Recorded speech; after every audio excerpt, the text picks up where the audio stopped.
Hello friend, welcome back to channel. आप सभी का स्वागत है एपी अमन एग्ज़ाम पॉइंट में। और आज हम लोग मैथ्स जो 10 क्वेश्चन सीरीज़ चल रही है उसका 4th क्लास या 5th क्लास होगी, 4th क्लास हो गया आई थिंक। ठीक है, तो इस 4th क्लास में हम लोग क्या पढ़ेंगे, किस तरीके से पढ़ेंगे, सारी बातों पर डिस्कस करेंगे।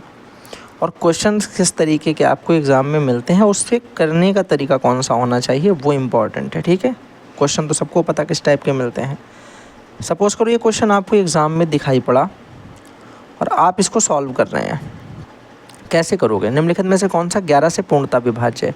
तो सबको ये चीज़ पता होती है कि भैया 11 से विभाज्य संख्याओं के इवन और ऑड प्लेस पर जो संख्याएं होती हैं उनका सम जो होता है उसको प्लस माइनस करने पे इवन वालों से ऑड को या ऑड से इवन को या तो 0 आना चाहिए तो 11 का मल्टीपल आना चाहिए। तो बोलोगे बिल्कुल सही बेस, तो डायरेक्ट हम लोग को इसमें ऑप्शन ही सॉल्व करने हैं। आप बोलोगे भैया 5 और 4 9 हो गया, 9 4 13 हो गया, 13 और 5 18 हो गया।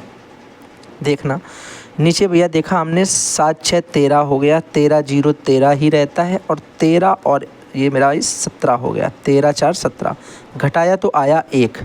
तो ना तो ये 11 का मल्टीपल है और ना ही ये 0 है, तो ये मेरे भाई 11 से डिविजिबल नहीं है। दूसरा नंबर देखना, आपने बोला भैया 5 4 9 हो गया, 9 4 13, 13 4 17 हो गया। माइनस आपने बोला इसे, देखा भैया ये 7 6 13 हो गया, 13 0 13, 13 4 17। तो जब हम 17 में 17 को घटाएंगे तो 0 आ जाएगा, और 0 आ जाए या 11 का मल्टीपल आ जाए वो मेरा 11 से डिविजिबल होता है। इसका मतलब आपका आंसर नंबर बी यहाँ से एकदम राइट हो गया। तो इस क्वेश्चन को आपको सिर्फ इस तरीके से ही करना है, इसमें कुछ करना बिल्कुल भी सोल्यूशन वाली चीज़ इसमें कुछ ऐसी थी नहीं। ठीक है, बात समझ में आ गई। दूसरा क्वेश्चन देखो क्या है। दूसरा क्वेश्चन मेरे भैया आपको दे रखा है कि 3 नीचे कर देते हैं थोड़ा, 3 sin theta minus 2 cos square theta, और थीटा जो है वो आपका 0 से बड़ा है और 90 से छोटा है। Then the value of tan square theta plus sec square theta और minus cos sec square theta. देखो मेरे हिसाब से क्या है कि अगर इसमें आप एक बार थोड़ा सा एक एजिप्शन करके देख लो, बाय द वे सही निकल जाए, अदरवाइज़ फिर प्रोसेस तो सभी करते हैं। हम लोग इसमें एजिप्शन ये करेंगे कि भैया अगर हमने ये मान लिया कि अगर हम यहाँ से देखें तो बोलोगे भैया यहाँ से मेरे भाई जो साइन थीटा और इधर मेरे भाई दे रखा है कॉस स्क्वायर थीटा, यहाँ पर इनटू में मेरे भाई 2 लिखा है और यहाँ पर इनटू में 3 लिखा है, और ये चीज़ बता रहा है कि आपस में बराबर है। किस वैल्यू के लिए आपस में बराबर हैं ये आपको बताना है। तो देखो वैल्यू आपको कौन सी ज़्यादा माननी है भाई, 0 से लेकर के 90 के बीच में है, एजप्शन करना है। तो हम लोग वही 30 45 60 3 ही तो एजप्शन करना है, अदरवाइज फिर सॉल्व करना अपना दूसरा मेथड से। तो एक बार अगर करके देख ले, मान लो पहले हम 30 ले लेते हैं, तो बोलोगे 3 इंटू साइन 30 की वैल्यू 1/2 बराबर, यहाँ पे 2 इंटू कॉस 30 की वैल्यू मेरे भाई होती है √3/2, स्क्वायर करोगे तो 3/√2 की वैल्यू 2 आ जाएगी, इंटू 2 का स्क्वायर हो जाएगा। √3 की वैल्यू तो 2 हो गई और नीचे 2 होता है तो 2 का स्क्वायर यानी 4 लिख सकते हो डायरेक्ट। नीचे क्या लिख सकते हो आप, बोलोगे भैया नीचे हम लिख सकते हैं 4। 2 से काट दिया हमने, 2 2 जा 4, तो ये भी मेरे भाई 3/2 आ गया और ये भी मेरे भैया 3/2 आ गया। इसका मतलब हम बोल सकते हैं theta is equal to 30 degree पे ये मेरे भाई जो इक्वेशन दे रखी है सेटिस्फाइड हो गई। यस और नॉट बोलोगे बिल्कुल सही बात है, theta is equal to 30 degree पे मेरे भाई ये जो इक्वेशन दे रखी है ये सेटिस्फाइड हो रही है। तो थीटा का मान 30 डिग्री होगा। तुमने कहा tan स्क्वायर थीटा, अगर tan 30 की वैल्यू लिखेंगे तो 1/√3 का स्क्वायर, मैं डायरेक्ट वैल्यू लिख रहा हूँ। ठीक है, प्लस अगर हम बात करें sec 30 की वैल्यू, sec 30 की वैल्यू आप बोलोगे भैया 2/√3 का स्क्वायर, क्योंकि cos 30 का उल्टा हो जाएगा, और मेरे भाई माइनस cosec 30 का स्क्वायर अगर हम बात करेंगे तो मेरे भाई 2 का स्क्वायर हो जाएगा। ठीक है, कोई समस्या? बोलोगे ये आ जाएगा 1/3, ये आ जाएगा 4/3 और ये आ जाएगा माइनस का 4। नीचे एलसीएम अगर मेरे भाई 3 ले लें तो बोलोगे ये हो जाएगा 3 एकम 3 1 प्लस, या तो फिर हम डायरेक्ट इसको एक काम करते हैं, ऐसे मत करो, इसको तो हम यहीं पे सॉल्व कर सकते थे ना।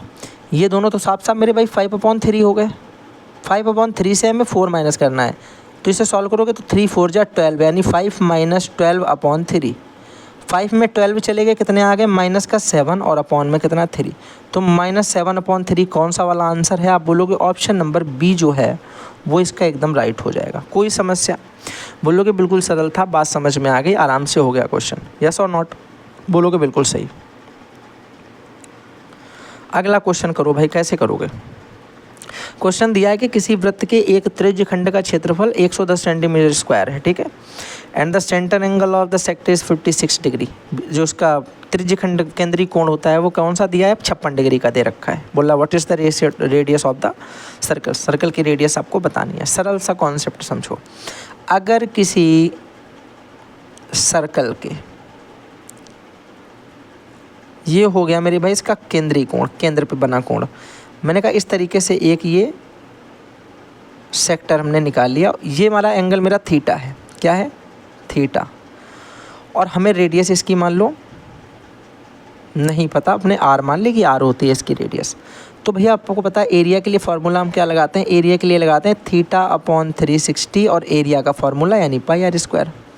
और इसी तरीके अगर हम पेरीमीटर के लिए लगाएं तो बोलोगे θ/360 और पेरीमीटर क्या होता है 2πr, तो 2πr।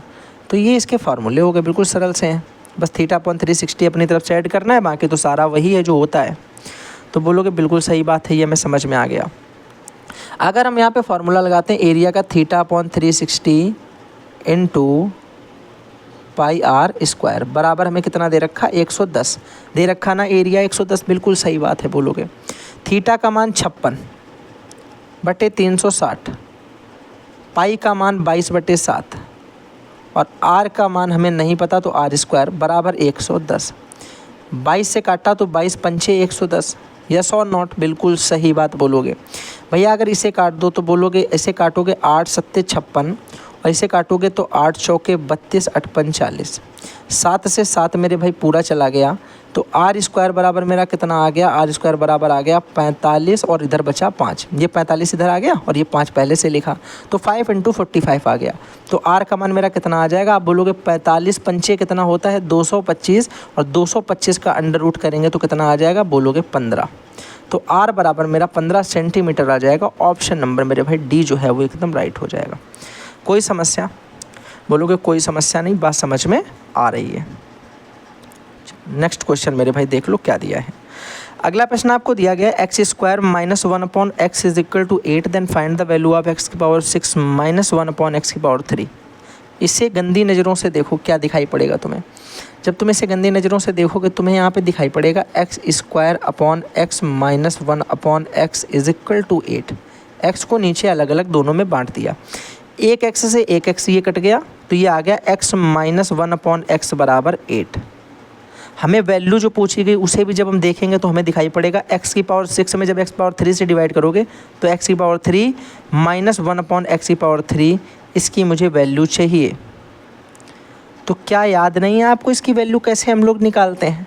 कितने लोगों को ये बात याद है कि इसकी वैल्यू कैसे निकाली जाती है? आप बोलोगे भैया हमें अच्छे से याद है, एक फार्मूला हमने पढ़ा है कि अगर x - 1/x is equal to p है तो x की पावर 3 - 1/x की पावर 3 की वैल्यू p³ + 3p होती है, यस और नॉट, बोलोगे बिल्कुल सही बात है। तो भैया क्या यहाँ पर भी वही लगाएंगे? बिल्कुल वही लगाएंगे, 8³ + 3 × 8, ठीक है। बोलोगे 8³ कितना, ये 3 × 8 है, ठीक है, बीच में इंटू है, तो बोलोगे 8³ भैया 512 और 8 × 3 = 24 मेरे भाई, तो कितना हो गया 536। 536 आपका ऑप्शन नंबर बी जो दे रखा है वो एकदम राइट हो जाएगा। बात समझ में आ गई कि नहीं आ गई? हाँ अब सुनो भैया, इतना बड़ा बोर्ड क्यों भर देते हो सवाल बताने में? ये कॉन्सेप्ट मैंने लिखा, अभी देखना सवाल सिर्फ कितना लगाया है, और ये मैंने फार्मूला लिख करके उसको सॉल्व करके दिखाया। अदरवाइज सवाल सिर्फ कितना करना था मुझे, इस पर इतना करना था। अब इससे ज़्यादा शॉर्ट सोल्यूशन की उम्मीद तुम किसी से मत रखो, ठीक है। जो लगा देंगे समझ में नहीं आएगा, फ़ायदा भी नहीं है ऐसा लगाने से। तो आपको सबसे सरल सोल्यूशन ये दे रखा है। बात समझ में आ गई कि नहीं आ गई? चलो आगे चलो, बढ़ते हैं भैया। अगला क्वेश्चन आपसे बोला गया था 4th प्रपोर्शन टू 12, 24 एंड 27 जो है वो सेम है 3rd प्रपोर्शन के, जो कि a एंड 36 का है। तो आपको बताया गया is the value of a का मान क्या है। देखो यहाँ पे करने का एक सरल तरीका वो ये है कि हम दोनों इक्वेट कर दें एक ही बार में। अगर हमसे पहले नंबर पे पूछा गया फोर्थ प्रोपोर्शन, तो बताओ इसका फोर्थ प्रोपोर्शन क्या होगा। आप बोलोगे फोर्थ प्रोपोर्शन होता है BC/A, तो B की जगह लिखा है 24, C की जगह लिखा है 27/A की जगह लिखा है 12। ये बराबर हो जाएगा किसके, बोलोगे भैया थर्ड प्रोपोर्शन कैसे निकालते हैं, B² B स्क्वायर की जगह 36 से लिखा तो 36 × 36 B² और अपॉन A की जगह A। कोई समस्या, बोलोगे भैया कोई समस्या नहीं, इतनी बात समझ में आ गई। भैया जो कट पिट जाए यहीं काट पिट दें क्या, बिल्कुल काट दो। देखो जरा ध्यान से, आप बोलोगे इसको अगर 9 से काटो तो 9 × 27, इसको काटो तो 9 × 36, 12 को अगर मेरे भाई काटो तो 12 दूनी 24, 2 बार में चला गया। 2 से इसको काटो तो 2 दूनी 4, ठीक है। अगर 3 से इसको काटो तो 3 से भैया 36 काट सकते हो 12 बार में, 12 जो है 36। तो यहाँ से A बराबर कितना आ जाएगा, A बराबर मेरे भाई 2 बचा है और 12 बचा है, तो A बराबर 12 दूनी 24 मेरे भाई जो है वो आंसर एकदम सही आ जाएगा, जो कि आपको ऑप्शन नंबर B दे रखा है। कोई समस्या, बोलोगे कोई समस्या नहीं, अच्छी तरीके से समझ में आई। फार्मूला कौन सा लगाया है याद रखो, थर्ड प्रोपोर्शन के लिए BC/A और फोर्थ प्रोपोर्शन के लिए BC/A, ठीक है। फोर्थ प्रोपोर्शन के लिए BC/A और थर्ड प्रोपोर्शन या मीन प्रोपोर्शन के लिए B²/A, ये याद रखना मेरे भाई, ठीक है। फार्मूले आपको याद रखने हैं।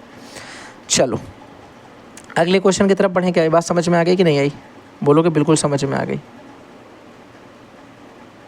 अगला क्वेश्चन देखो भैया क्या दे रखा है, आपसे बोला है कि A can do a work in 12 days, B can do a work in 18 days, after 5 days working together how much work will be left. दोनों मिलकर काम करते हैं, 5 दिन बाद चले जाएंगे, काम का कितना पार्ट बचा।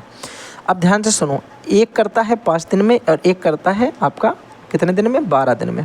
एक 12 दिन में करता है, एक 18 दिन में करता है। तो टोटल वर्क कैसे निकलता, दोनों का LCM कितना आ गया 36।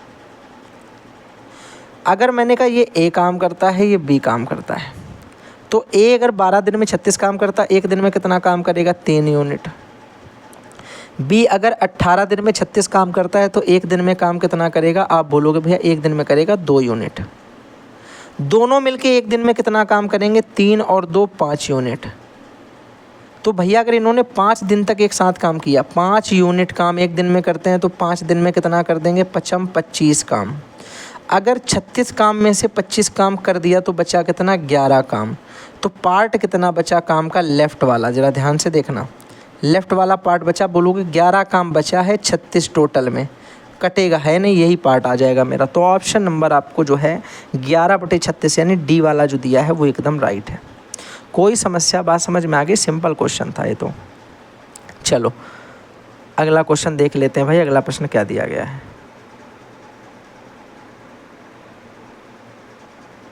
देखो अगला प्रश्न आपको दे रखा है कि 2 कारें A तथा B दिल्ली से 8:30 बजे और 9 बजे शिमला के लिए जाने के लिए खुलती हैं, एक ही साइड जा रही हैं, दोनों दिल्ली से शिमला, ठीक है। वे क्रमशः 40 और 50 की स्पीड से चल रही हैं। दोनों कारें दिल्ली से कितने किलोमीटर दूरी पर एक साथ होंगी। मतलब इसका क्या है, ध्यान से सुनो, कहना क्या चाहता है, कहना ये चाहता है कि ये दिल्ली है और ये शिमला है, ये रोड है, ठीक है। हमने कहा दिल्ली से एक कार A है, दूसरी कार B है। कार A की स्पीड तुम्हें दे रखी 40, कार B की स्पीड दे रखी तुम्हें 50, ठीक है, कोई बात नहीं। कार A 8:30 बजे चली, 8:30 बजे चली और ये 9 बजे, मान लो कार A मेरी 9 बजे यहाँ पे थी, कार A मेरी 9 बजे यहाँ पे थी। तो बताओ ज़रा आधा घंटे में कितना चल रही होगी, आधे घंटे में 20 किलोमीटर चल पाई, क्योंकि 1 घंटे में 40 चलती है, तो आधे घंटे में 20 चलेगी ना, 30 मिनट में। भाई 9 बजे यहाँ पे है, सुनो ध्यान से, ये 9 बजे है और यहाँ पर मेरे भाई ये जो थी अभी 8:30 पे थी, 8:30 पे। और कार B मेरे भाई यहाँ से चलेगी 9 बजे। कार A मेरी 8:30 बजे से 9 बजे तक कितनी देर चली, आधे घंटे में कितना चलेगी, 20 किलोमीटर, ख़त्म बात, इतनी सी बात थी। अब आगे उसने बोला दोनों जब एक ही दिशा में जा रहे हैं, अब सेम टाइम पर 2 कारें एक ही दिशा में जा रही हैं, तो उनकी अंदर एक स्पीड काम करेगी जिसे हम बोलेंगे रिलेटिव स्पीड। यस और नॉट, बिल्कुल सही बात है, बोलोगे भैया एकदम सही बात बोली आपने। अब आप ये बताओ कि अगर दोनों कारें दिल्ली से 9 बजे अब एक साथ चल रही हैं, ये यहाँ से 9 बजे चल रही है इस जगह से, और ये मेरे भाई 9 बजे यहाँ से चल रही है, तो ये कार इस कार को कब छू पाएगी, कितने समय बाद छू पाएगी, ये पहले समझो। तुम बोलोगे भैया वो वाली कार इससे 20 किलोमीटर आगे है, 20 किलोमीटर आगे है, और हमें ये पता है कि जो बी वाली कार है वो ए वाली कार को 1 घंटे में 10 किलोमीटर पीछे कर सकती है, क्योंकि वो 50 की स्पीड से चल रही है, ये 40 की स्पीड से चल रही है। भाई एक कार चल रही 50 की स्पीड से, एक कार चल रही 40 की स्पीड से, बोलोगे रिलेटिव स्पीड जो आएगी वो 10 आ जाएगी कि नहीं आ जाएगी, 10 किलोमीटर प्रति घंटा। यानी 10 किलोमीटर 1 घंटे में बी कार ए कार को पीछे कर सकती है, लेकिन अब पीछे कहाँ से करे, वो तो पहले से ही 20 किलोमीटर आगे है। तो 10 किलोमीटर 1 घंटे में पीछे करती है, तो बराबर आने में ये 20 किलोमीटर पीछे करने में कितना समय लगेगा, बोलोगे 10 से इसमें डिवाइड करेंगे, 10 दूनी 20, यानी 2 घंटे में मेरे भाई जो है वो कार क्या कर देगी, कार बी कार ए के बराबर आ जाएगी। और यही उसने पूछा कि कब मिलेंगी। तो भैया अगर पूछा जाता कितने बजे मिलेंगी, हम बोलते थे 9 और 2, 11 बजे वो दोनों एक दूसरे को मिल जाएंगी। पहली चीज़ तो ये थी कि 11 AM PM जो भी उसने दिया होता, इतने बजे वो एक दूसरे को मिल जाएंगी। ये तो एक मेरा आंसर होता अगर पूछा जाता तो। उसने ये पूछा ही नहीं, उसने हमसे सिर्फ ये पूछा कि इस दिल्ली से कितनी दूर मिलेंगी। हमें पता है भैया कार बी दिल्ली से 2 घंटे चलने के बाद मिल पाएगी, 2 घंटे चलने के बाद वो कार ए से मिल पाएगी। तुमने कहा मेरे भाई यहाँ से अगर कार बी मेरी 2 घंटे चलेगी, कितने घंटे, 2 घंटे, हमने मान लिया 2 घंटे में यहाँ आ गई 11 बजे, 11 बजे वो यहाँ पे आ गई, तो कितनी दूरी चल के आई, बोलोगे कार बी जो है मेरी वो 1 घंटे में 50 चलती है, तो टोटल डिस्टेंस बराबर स्पीड इनटू टाइम। तो मेरे भाई 50 की स्पीड से 2 घंटे में कितनी चलेगी, बोलोगे 100 किलोमीटर। यानी 100 किलोमीटर दूरी पर कार ए कार बी से मिलेगी दिल्ली से। तो अगर समय पूछा जाए तो बोलोगे 11 बजे, और अगर डिस्टेंस पूछी जाए तो बोलोगे 100 मीटर, 100 किलोमीटर की दूरी पे। यानी दिल्ली से 100 किलोमीटर दूरी पर दोनों कारें एक दूसरे को यहाँ पे मिल जाएंगी। बात समझ में आ गई, पूरा कॉन्सेप्ट समझ में आया। क्या बताया मैंने कि किस तरीके से बी और ए के बीच का रिलेटिव स्पीड वर्क करती है, कैसे कौन कैसे पीछे करता है, सारी बातें एकदम डिटेल्ड मैं आपको समझा रहा हूँ, ध्यान से सुना करो बस, ठीक है ना। बात समझ में आ गई। आगे चलो, इस क्वेश्चन को जल्दी से करके दिखा दो भैया। अगला प्रश्न क्या दिया है, ध्यान से पढ़ो। बोल रहा है कि 65 ऑफ 350%, 65% ऑफ परसेंट है यहाँ पे, ठीक है। क्या लिखा मेरे भाई, लिखा 65% ऑफ 350 माइनस करेंगे क्वेश्चन वर्ड परसेंट ऑफ 250 और प्लस करेंगे 40% ऑफ 120 इज इक्वल टू 158 आना चाहिए, ठीक है। वैल्यू बतानी है, मैं क्वेश्चन वर्ड की जगह क्या आएगा। देखो इसे करने का तरीका अगर समझो तो हम आपको ये कहेंगे कि इसे करने में हम लोग ज़्यादा कैलकुलेशन का यूज़ नहीं करेंगे। जो आपको कॉन्सेप्ट पता हो, डिजिटल सम, यूनिट डिजिट, या फिर जिस तरीके के भी छोटे मोटे कॉन्सेप्ट आप जानते हैं उनको इसमें यूज़ कर लो, क्योंकि आप ऑप्शन देख रहे हो सारे अलग अलग दे रखे हैं। अगर मैं इसको भैया समझने की कोशिश करूँ, आप बोलोगे भैया यहाँ पर हम ये कर सकते हैं कि अगर हमसे बोला गया, क्या बोला गया पहले ध्यान से सुनो, हमसे यहाँ पे बोला गया कि 350 का 65% बताओ। तो बोलोगे भैया 350 का 65% मतलब हो गया कि अगर हम 65 ऐसे लिख दें, देखो ध्यान से 65 ऐसे लिख दें, 350 बटे अगर हम 100 कर देंगे तो 3.5 आ जाएगा। यस और नॉट, पॉइंट से मत डरो, मैं बोल रहा हूँ अभी, बिल्कुल मत डरो। बोलोगे भैया माइनस, यहाँ पे लिखा है 250 का क्वेश्चन वर्ड परसेंट, तो मैंने कहा क्वेश्चन वर्ड ऐसे लिख दो, परसेंट हटाओगे बटे 100 आएगा, 250 बटे 100 करोगे तो 2.5 आ जाएगा। यस और नॉट, बोलोगे बिल्कुल सही। फिर मैंने कहा मेरे भाई प्लस का कितना लिखा, बोलोगे 120 गुणे 40, 40% का परसेंट हटाओगे, 40 का 1 0, 120 का 1 0, 12 चौके 48 आ जाएगा। बिल्कुल मत डरो, बराबर कितना दे रखा है, बराबर मेरे भाई दे रखा है 158। यहाँ तक किसी को कोई समस्या नहीं होनी चाहिए। बोलोगे कोई समस्या नहीं भैया, बात समझ में आ रही। मैंने कहा अगर इस वाली चीज़ को उठा करके इधर ले आओ तो बोलोगे ये तो आ जाएगा प्लस का 25 यानी 2.5 इंटू क्वेश्चन वर्ड। इधर क्या बचेगा बराबर पे, देखो इधर बचेगा, इधर मेरे भाई बच जाएगा 65 इंटू 3.5 और दूसरे नंबर पे मेरे भाई क्या बच जाएगा, माइनस का बच जाएगा, क्योंकि ये मेरे भाई 158 इधर आ जाएगा, माइनस हो जाएगा। 158 से अगर हम 48 को घटाएंगे तो माइनस का 110 बचेगा। यस और नॉट, बोलोगे बिल्कुल सही बात है।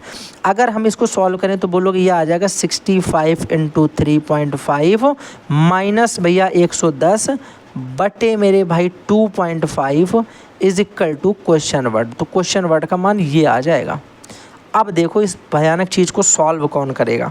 तो बोलोगे भैया ना आप सॉल्व करेंगे ना मैं सॉल्व करूँगा, क्योंकि इसे सॉल्व करना तो मुझे आता भी नहीं है। हमने कहा इसे सॉल्व करने का एक तरीका है। देखो अगर हम डिजिटल सम लगा दें तो बोलोगे 6 और 5 11, 11 का मतलब 2 हो गया, और ये हो गया आपका 5 और 3, 3 और 5 मेरे भाई 8 हो गया, 8 दूनी 16, 16 का मतलब हो गया 7। कोई समस्या यहाँ तक? बोलो कोई समस्या नहीं। माइनस मैंने कहा ये 1 और 1 2 हो गया, यस और नॉट? बोलोगे बिल्कुल सही बात। बटे में देखो ये मेरे भाई 5 और 2 7 हो गया, तो क्वेश्चन वर्ड का मान जो आएगा वो आएगा 5/7। मैंने कहा नीचे अगर 7 होता है तो किससे गुणा कराते हो? 4 से, क्योंकि नीचे 1 बनाना है, तो 4 सत्ते 28 और 8 और 2 10, ऊपर भी 4 से गुणा, तो नीचे 4 सत्ते 28 का 1 आ गया, और ऊपर मेरे भाई 5 चौके 20 का 2 आ गया। तो डिजिटल सम 2 आना चाहिए। तुम बोलोगे भैया पहले ऑप्शन में देखो 5 और 7 12, 12 का मतलब 3, ये नहीं हो सकता। मैंने कहा दूसरा कलर का मार्कर यहाँ पे लेकर आपको समझा देता हूँ कि अगर इससे सॉल्व करो तो मोरे भाई बोलोगे ये 5 और 7 का मतलब होता है 12, 12 का मतलब होता है 3, नहीं हो सकता। ये मेरे भाई 6 3 9, 9 का कोई मतलब नहीं है यहाँ पे। मैंने कहा उसके बाद मेरे भाई ये ले लो, तो ये भी देखो 5 और 4 9, 9 का मतलब 9 ही होता है। यहाँ पर देखो मेरे भाई कितना लिखा है? बोलोगे ये लिखा है 7 4 11, 11 का मतलब 1 और 1 2। तो ऑप्शन नंबर यहाँ पे आपका सी जो है वो एकदम राइट हो जाएगा। तो इसे सॉल्व करने की ज़रूरत नहीं है, ठीक है। डिजिटल सम यहाँ पे यूज़ करना पड़ेगा तो आपको थोड़ा सा सिंपल पड़ेगा, अदरवाइज़ आपको काफ़ी ज़्यादा दिक्कतों का सामना उठाना पड़ सकता है। वैसे करना कोई कठिन बात नहीं, करने वाले कर देंगे, ठीक है। लेकिन क्यों करना समय बर्बाद, अगर हो सकता है जुगाड़ से, ना हो तो अलग बात, मजबूरी होती है वो। अगला प्रश्न है कि एक पेंटिंग को हमने 1498 रुपये में बेचा, और अगर इसे 1300 रुपये में बेचते तो हुई हानि से 25% अधिक लाभ होता। अच्छा ठीक है, बोल रहा है कि 25% का लाभ प्राप्त करने के लिए विक्रय मूल्य क्या होना चाहिए, ये आपसे पूछा गया। भैया सिंपल सा कॉन्सेप्ट है, क्या बता नहीं पाओगे? बोलोगे भैया कोशिश करेंगे। वो कहना क्या चाहता पहले तो सुनो। उसने आपसे बोला किसी पेंटिंग को मैंने 1498 रुपये में बेचा, और उसे पहले मैंने बेचा था 1300 रुपये में, और हम मान रहे वो इतने रुपए में मेरा सीपी यहाँ पे है। सीपी मेरा यहाँ कहीं बिलोंग करता होगा बीच में, हमें नहीं पता कहाँ है। उसने हमसे कहा कि इतने रुपए में बेचने पर इसे जब 1300 रुपये में बेचा था तो जो हानि हुई थी उससे अब मुझे लाभ जो है वो 25% ज़्यादा हुआ। इसका मतलब अगर यहाँ पे 4 यूनिट हम मान लें, क्यों मान रहे 4 यूनिट? क्योंकि 25% का मतलब 1/4 होता है। हमने माना पहले 4 यूनिट की हानि हुई थी, लेकिन अब मुझे लाभ जो हो रहा है वो कितना हो रहा है? हानि से 25% ज़्यादा, यानी मुझे यहाँ पे 5 यूनिट का लाभ हो रहा है। कोई समस्या? लाभ हो रहा है 5 यूनिट का, हानि हो रही थी 4 यूनिट की। कुल मिलाकर बोलोगे भैया यहाँ पे मेरा चेंज कितना आया? 9 यूनिट का। 9 यूनिट का चेंज आया। 9 यूनिट का चेंज आया किसकी वजह से? बोलोगे वो आया है मेरा 1398 को, जब हमने 1300 से 1498 पे गए, यानी कुल मिलाकर जब मैंने 198 रुपये बढ़ा दिया तो मेरा इतना बड़ा चेंज आया। तो भैया अगर 9 का मान 198 तो 1 यूनिट का मान कितना आ जाएगा? बोलोगे 1 यूनिट का मान आ जाएगा 22, क्योंकि 9 दूनी 18, 9 दूनी 18, 1 यूनिट का मान 22 आ गया। तो अगर तुमसे पूछो कि बताओ उसका सीपी कितना है, आप बोलोगे सीपी मेरे भाई है कि अगर मैंने किसी चीज़ को 1300 रुपये में बेचा और 4 यूनिट की हानि हो गई तो सीपी क्या होता है? सीपी होता है एसपी प्लस हानि, यानी 1300 और प्लस मेरे भाई कितना? बोलोगे 4, अगर 1 का मान 22 है तो 4 का मान कितना होगा? 88, तो प्लस 88, यानी अगर हमसे पूछा जाता वस्तु का क्रय मूल्य कितना है तो हम बोलते 1388 रुपये। 1388 रुपये तो वस्तु का क्रय मूल्य आ गया। यहाँ तक बात समझ में आ गई कि नहीं आ गई? जल्दी बता दो। बोलोगे भैया यहाँ तक बात पूरी कन्फर्म रूप से समझ में आ चुकी है। दिक्कत कहाँ पे आ रही? दिक्कत अब देखो कहाँ पे आ रही, वो दिक्कत ख़त्म करते हैं। अब भैया उसने हमसे सीपी तो पूछा ही नहीं, उसने हमसे पूछा था कि अगर मैं 25% का लाभ प्राप्त करने के लिए उसे विक्रय करूँ तो कितना मुझे 25% का लाभ चाहिए। आप बोलोगे भैया सिंपल सी बात है, 1388 रुपये की चीज़ है, 25% का लाभ चाहिए, मतलब 5 पे बेचना है 4 की चीज़ को, ये तो होता है 25%। 4 से इसे काटा कितनी बार में गया? बोलोगे 4 3 12, 4 चौक 16, 4 सत्ते 28, इंटू करा दो तो बोलोगे 5 सत्ते 35 के 5 हासिल 3, 5 चौक 20, 3 23 के 3 हासिल लगाया, 35 आ रहा क्या किसी में? अच्छा 2 ऑप्शन आ रहे हैं 35 वाले, पूरा करना पड़ेगा क्या मेरे भाई? 5 चौक 20, 3 23 के हासिल लगाया 2, 5 3 15, 2 17। ऑप्शन नंबर आपका कौन सा सही है? 1735 वाला। ऑप्शन नंबर ए जो है वो एकदम राइट हो जाएगा, यानी वस्तु को 1735 रुपये में बेचना पड़ेगा। यस और नॉट? बात समझ में आ गई कि नहीं आ गई? बोलोगे भैया बिल्कुल समझ में आ गई, तो सिंपल सा कॉन्सेप्ट था, सिंपल सा क्वेश्चन था।